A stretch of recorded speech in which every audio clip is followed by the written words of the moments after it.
Good afternoon and welcome to the LGN panel discussion at Conference 2020. I'm Dr. R.J. Gosselin. I'm a trustee of Aiden University, and I've been invited to moderate this afternoon's panel. You see three panelists on the screen with us, Miss Eleanor Whitfield, Dr. Jack Kelly, and Dr. Charles Travis. I'll go ahead and introduce them to you now, and then we'll have a bit of a conversation, and we'll jump right into the panel discussion.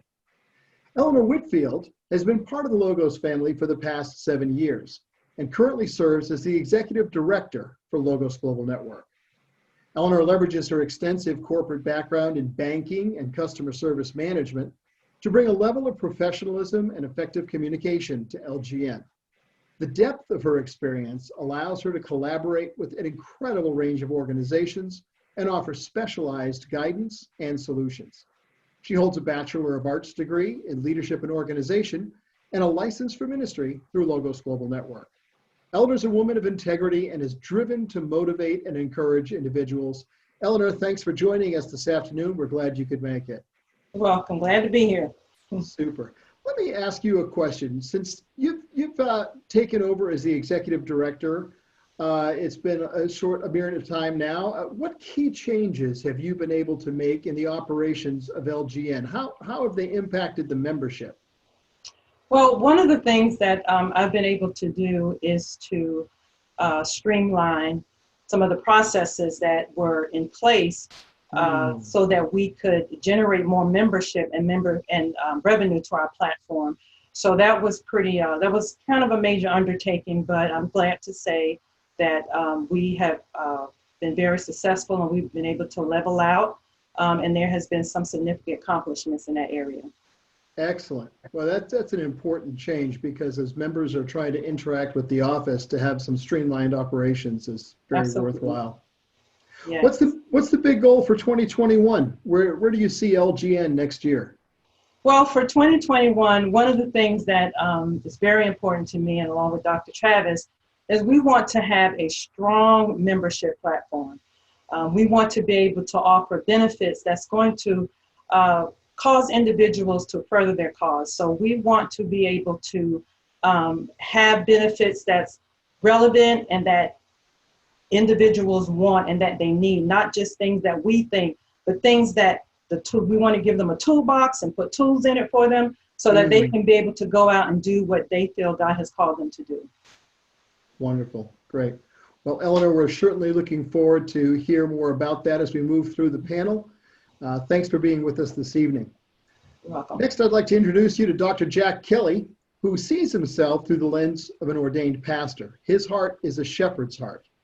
And perhaps that's why he holds an earned PhD in Christian counseling and has started and led some of the most far-reaching and effective chaplaincy training organizations in the state of Georgia. Dr. Kelly serves as the chairman of the Georgia Board of Examiners for Christian Counselors and Therapists, which gives pastors, counselors, and therapists an alternative to getting a state license and gives them the freedom to counsel from a biblical perspective. He's also one of the principal founders of the American Chaplains Association, Business Chaplains International, and Life Changing University. Finally, Dr. Kelly serves as the chairman of the board for Aiden University. Dr. Kelly, welcome. Thanks for joining us this afternoon. It's a pleasure to have you. Glad to be here. Great. Dr. Kelly, a lot of the work that you're involved in has to do with the area of chaplaincy. Tell us, what changes are you seeing in the way COVID-19 has affected business chaplaincy? Well, the business chaplains, fortunately, have been able to work in spite of COVID-19. Because we train them over the phone, a lot of them are able to continue to use the phone and or Zoom and those type things. Some still go into companies. I still go into companies.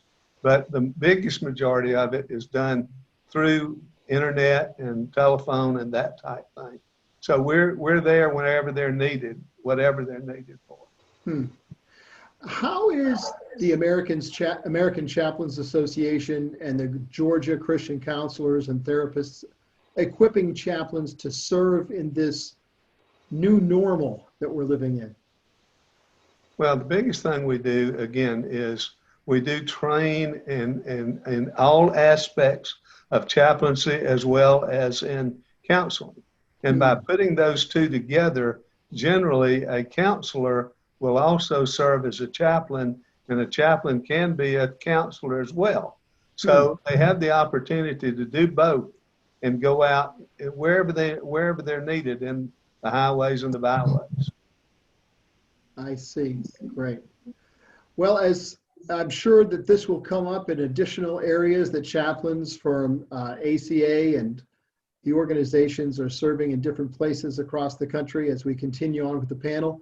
Again, welcome. Thanks for joining us this afternoon.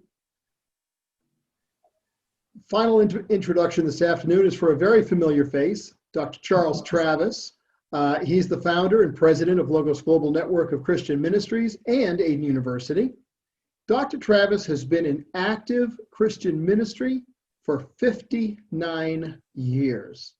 He served as a pastor, an evangelist, a teacher, a missionary. He served as a lobbyist for Christian schools in Washington. He continues to serve on several national and international educational boards, consulting and ecclesiastical councils, as well as accrediting associations. I mean, his commitment and his pioneering efforts in Christian education and church planting have led to the establishment of schools and churches in over 25 nations. Dr. Travis has a very strong conviction that if you've been around LGN any amount of time, you've heard him say it, every believer is a minister, and every minister needs a ministry, whether that's in the church, the marketplace, or the public square. Dr. Travis resides in Jacksonville, Florida with his wife, Deborah. They have two daughters, Sarah and Erin. Dr. Travis, welcome to the executive panel for the conference. Thank you. Thank you very much. My good pleasure. It's good to have you. And I see the Israeli flag there behind you, and most folks will recognize that.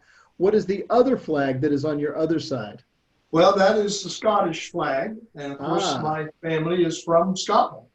There you go. I'm almost a Presbyterian. There you go.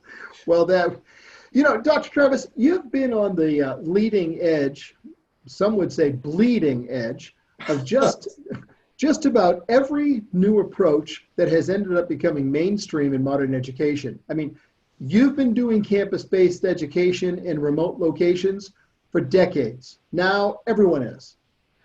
You've been having weekend intensive seminars to impart news and information and training to students, doing that for years. Now everybody is. You made the jump to online learning well before many of the larger seminaries and theological schools, and now you can't find one that doesn't offer online learning. So put on the robe of the prophet and tell us what's coming next.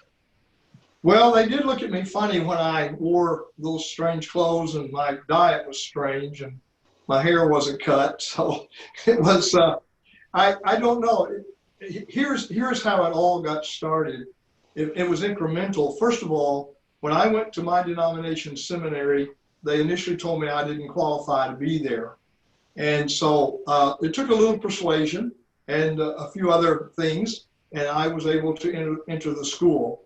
Since that time, my goal has been never to have someone in that situation so that they know that there's a rung in the learning ladder that's close enough to them that they can step right on that and go as high as their competencies and God's calling has for them.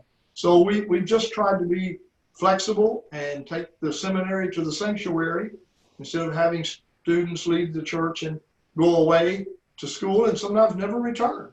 So it's a multiplication principle, but it's also a multiples of all those experiences that have caused that to happen. Well, listen, you're bringing almost 6 decades of experience in ministry. There's not a lot of folks that we get a chance to talk to that have that kind of background under their belt. What advice would you give to younger men and women about how to prepare to maximize their final decades of ministry?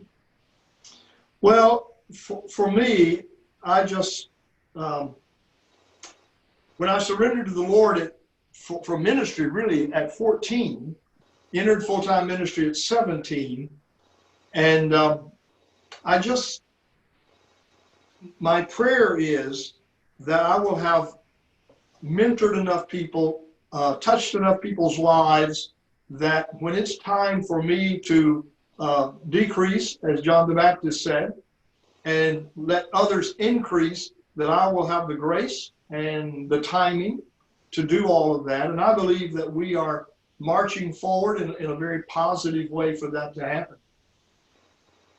Wonderful, wonderful. Thank you. I want to begin panel talking a little bit now about Aden University, its history, its educational philosophy.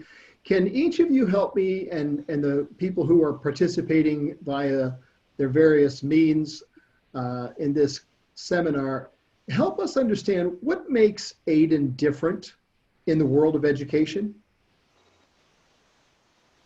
Is that an open question? It's an open question. Yes, let me just throw that one out. Well, maybe I can start that, and I know that Dr. Kelly and Reverend Eleanor, they have their perspective, because one of the things that Eleanor also has to do as Executive Director of Logos Global Network, so many of our students who are part of Aden and who have graduated and have ministries, she then interacts with them in an ecclesial way as well as an educational way. But I think the thing that makes Aden so unique is that we take a person's portfolio, and instead of seeing how many courses they must take from us, we look at all of their competencies, all of their transcripts. We evaluate everything and say, what is transferable, what is transpositional, what is challengeable, and then build that portfolio and that transcript to come in for a degree completion. And so we help them reduce their costs by thousands of dollars just doing that simple task. Now, when I say simple, it isn't simple, because you really have to understand both education, individuals, competencies, and how that all transfers. So I think that is the most, to me, cardinal difference as to who we are. And the other thing is, we are extremely affordable. When you look at the other institutions and what they charge, some of them charge as much for a semester as we do almost for a degree. It's just outrageous what some of them charge. So our motto has always been to give them the most for the least, and to be able to, when they graduate, try to graduate debt-free. They don't have a big debt that they have to still owe. Because if they can, then they're going to grow, they're going to go out and they're going to work. And that's what we're building. We're building ministers to go out and work. And that's the key of our whole school. Excellent. That really ties in. That low tuition is such a key driver, because so many folks who are in ministry are bivocational. They're trying to work their way while they serve their way, and to add thousands and thousands of dollars in tuition is just, it's an unwieldy burden for many. So true. How does online learning, lots of schools are doing online learning, but one of the things that Aden does is combines it with a very unique mentoring program. And I'd love to hear more about that. Maybe Dr. Kelly, you're involved in some of the mentoring program with that, as well as your wife, Dr. Julia. Absolutely. Yes, when they take the course and they go through the material, they have to have somebody who will walk them through it, who will answer questions, who will lead them the way they need to lead. And actually, my wife, Dr. Julia, does a whole lot more than I do of it. But we both do that, especially with counseling, with those type courses, with coaching, as well as with chaplaincy. And how, you just named a few of the various concentrations that Aden has, but Dr. Travis, there are other degree concentrations that are offered by Aden University, and can you talk to us about some of those that maybe are not as well known, so that the information is now available?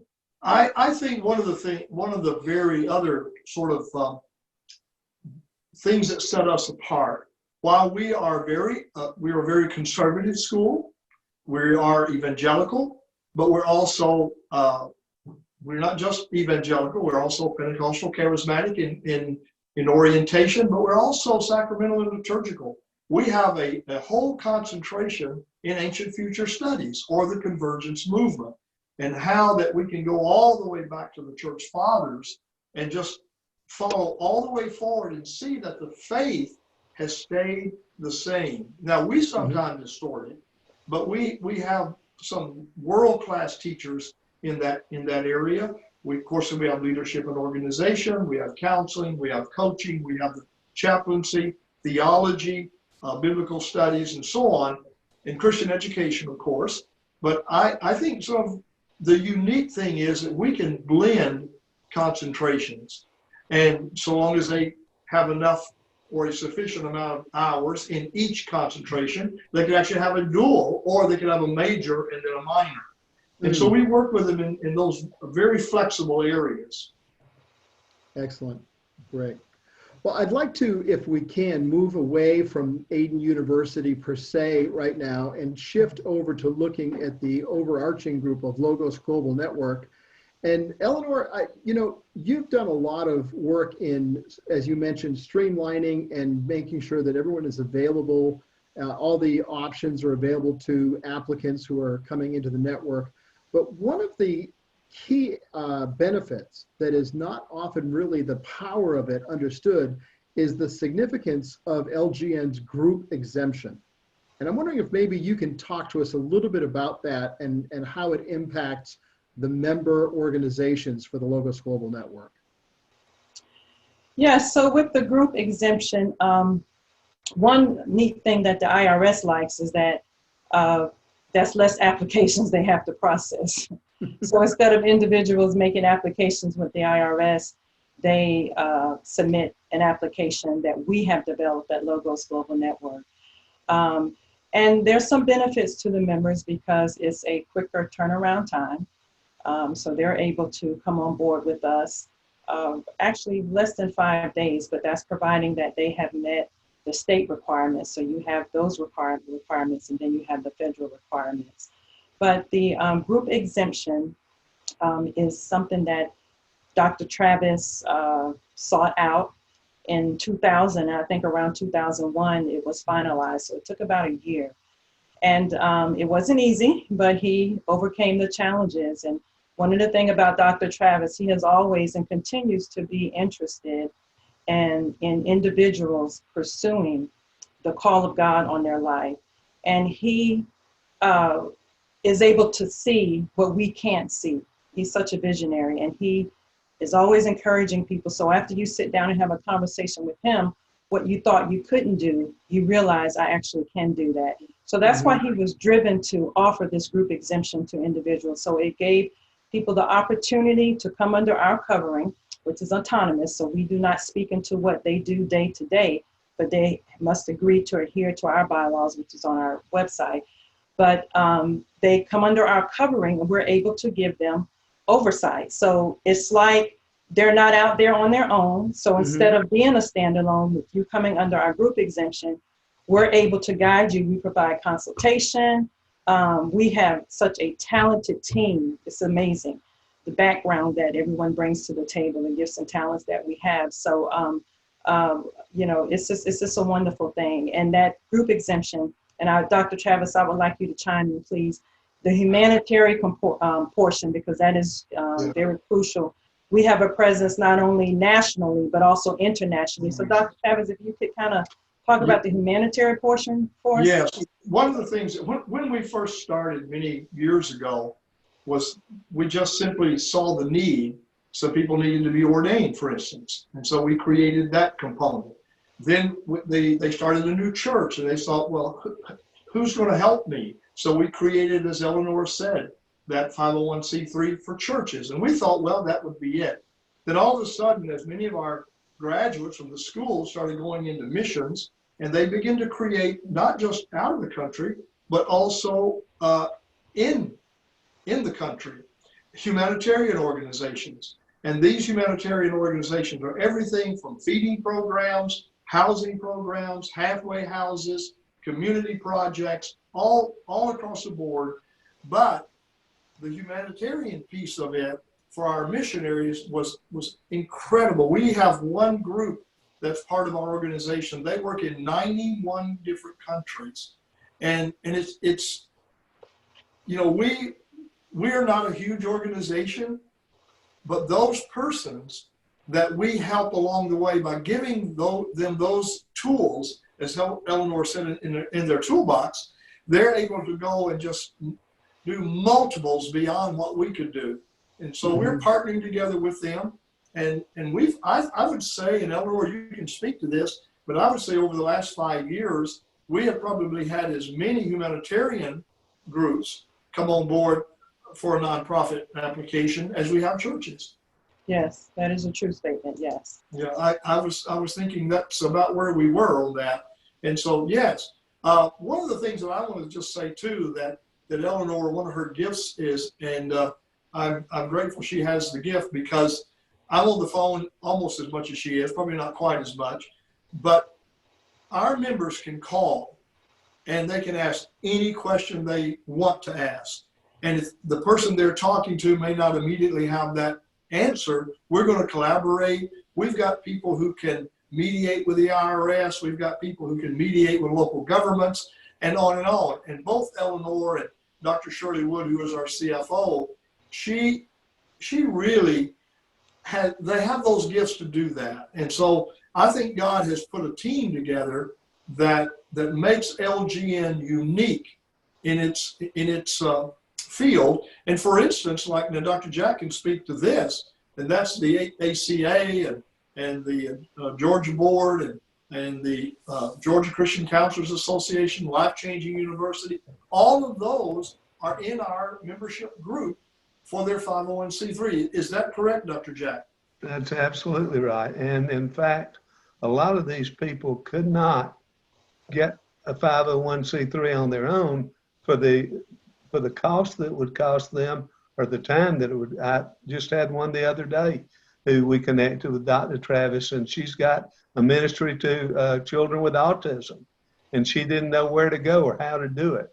Dr. Travis and Eleanor were able to put her on the right track and are setting her up a 501c3 so she'll be able to receive funds to be able to take care of those kids. That's important. It's important that the work we do is tremendously important. And don't forget the regions that we have. With LGN, we have regions all over the country, and those regional meetings draw in people that we're able to help that way, ordained or licensed in ministry, whatever it might be. Right. I mean, I have spoken with nonprofit organizations that have gone through, and they have worked through the process independently to try to get their 501c3 from the Internal Revenue Service. They've had to hire accountants. They've had to hire attorneys. It's run, I've heard of it running upwards of $3,000, $3,500, maybe even close to $4,000. And it takes a good long time, 12, 14, 18 months. Eleanor, compare that for us with what it takes to get your 501c3 certification through Logos Global Network. If a new ministry comes to LGN and they've filed with the state, they've got their EIN, all their documents together, they're coming to become a member. What's the process for them to get their 501c3 with LGN? And what does it cost? Okay, what was the last part? I'm sorry. And what does it cost? Oh, okay, the cost. So the cost is only $300. If you were to be a standalone, it will cost you approximately $800 if you complete the long form, which is the 1023. But our cost is $300, and that includes the application, the processing of the application, and as Dr. Travis mentioned earlier, a phone call to answer whatever your question may be. Anything that's normally out of our scope, we have such a talented, not only staff, but members, our platform, partners such as Dr. Kelly and his lovely wife, Dr. Julia. You yourself, Dr. RJ, we have such a such a talented group. Dr. Kelly McKnight, we have people who are able to contribute. If it's something that, again, is out of our scope, we reach out to them, and because of relationship, they're able to assist that particular member. So that's what will take place on the other side of them completing that application. But as far as the them functioning as a 501c3, again, as I said earlier, once they meet the state requirements, which is to file the articles of incorporation, and if they couldn't do that, we can assist them with that. So we actually can do the whole thing. We can apply for the EIN for them because that's something that's needed. The EIN is like our social security number that identifies that particular organization. So again, when they come to us, as far as getting started, we're like a one-stop. Everything that you need, there's a saying in my culture that says everything you need, God got it. Well, everything you need, Logos Global Network has it as far as you getting set up as a nonprofit organization. Good, excellent. That's true. And one of the things too, Dr. RJ, is that with LGN, I know that it's we often will get those persons who say, well, what is the difference? Well, the difference is in terms of standalone and being in a group. That's it. You're in a family, and you're in a family that's going to look out for your benefits. And if there is a question, or if you like humanitarian organizations, they have to do the 990s. Churches don't have to do 990s, at least not yet. And so we're there to help them, and even help them file the 990s if needed. So I think being in a family that, as they say, that they've got your back and they're going to be looking out for you, and those are the greatest benefits in who we are as Logos Global Network.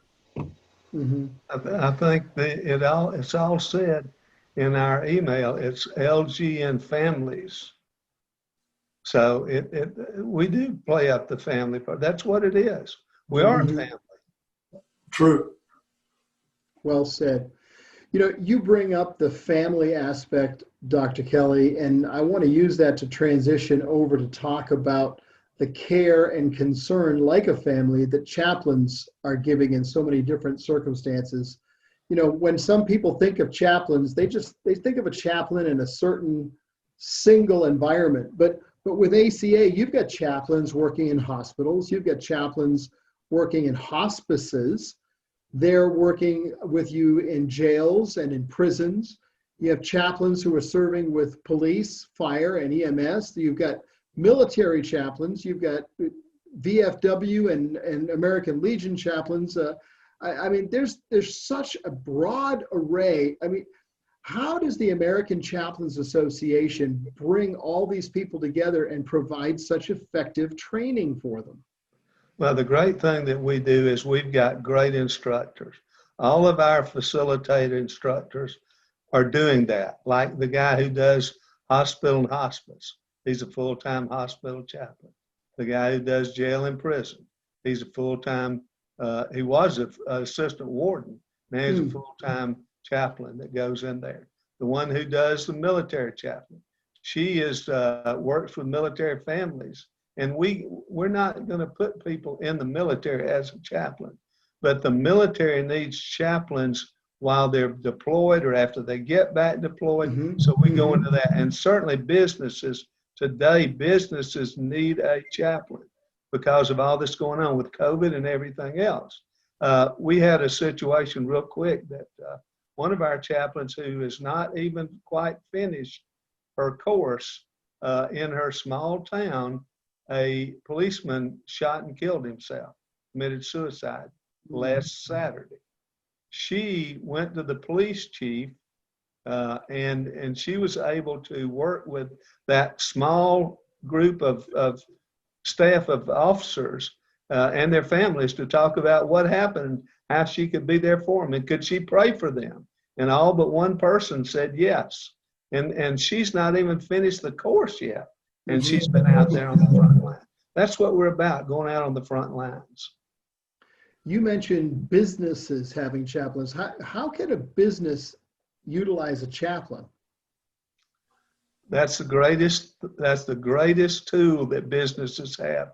this day and age. And the reason is they lower their employees' retention. I can't tell you how many times we hear how much employees are more productive because they've been able to talk to a chaplain. They can't talk to HR. They can't talk to EAP. They can't talk to even the managers a lot of times, but they'll talk to us. And unless it's something that is harmful to them or the company, then we're able to walk them through that, no matter what it might be. Our chaplains are in there. Sometimes some of our chaplains are in daily, some are in weekly, some are in just when they're needed, but we are there, boots on the ground. You know, Dr. RJ, we have chaplains as we speak are down in Louisiana and Mississippi and Texas. And of course, they had one storm just come through and another one is hitting today and tonight. And they are there. They have been taking in thousands and thousands of pounds of food. We have also one of our graduates up in Pennsylvania. They have sent in 2 or 3 semi-loads, but we have chaplains in those that some are doing, while some volunteers do rescue, the chaplains do a different kind of rescue. They help that person rescue their sanity really in those moments. And so it's amazing. I mean, critical incident response with a chaplain is such a core and significant aspect of their skill set and their training. It's just amazing. Well, you know, you can't sit here as somebody who doesn't see all the day-to-day operations and not be amazed at what's being done by the American Chaplains Association and business chaplains and Aiden University and Logos Global Network, the various and sundry benefits that are accrued to everybody who's involved, whether they're academic or experiential or ministerial. It's such a broad spectrum. And yet, thanks to the 3 of you, it really is kept at a family level. There are no outsiders in Logos Global Network. And I want to commend you for that, because you've done such a great job in building the unity in this whole network and crossing such broad spectrums. It's utterly amazing. Ladies and gentlemen, this has been the executive panel for the... Dr. RJ, it's a joy and a pleasure for us to work with these people, to see the results, to see what they're doing for other people and how they're doing it. And Dr. Travis is my mentor. He's really taught me just how much we can help people through this. So I just want to say thank you, Dr. Travis. Thank you, Dr. RJ, for moderating this. And we just look forward to next year being live and having a conference in person. But this year it's going to be great visually. It will be by doing it virtually. Right. It's important that you go to the websites and that you gather the information from the websites that will help you and give you the ability to pursue academically and ministerially the tools that you need. There are a host of tools on the websites, and we want to encourage you to take advantage of those. This has been the executive panel for Conference 2020. We've had Ms. Eleanor Whitfield, Dr. Jack Kelly, and Dr. Charles Travis speaking to us about the broad spectrum of ministries available in the Logos Global Network. I'm Dr. RJ Gosselin. I've been your moderator, and I want to wish you a continued excellent experience through this pendency of the virtual Conference 2020. God bless you, and we hope you get everything out of this conference that you wanted to. God bless.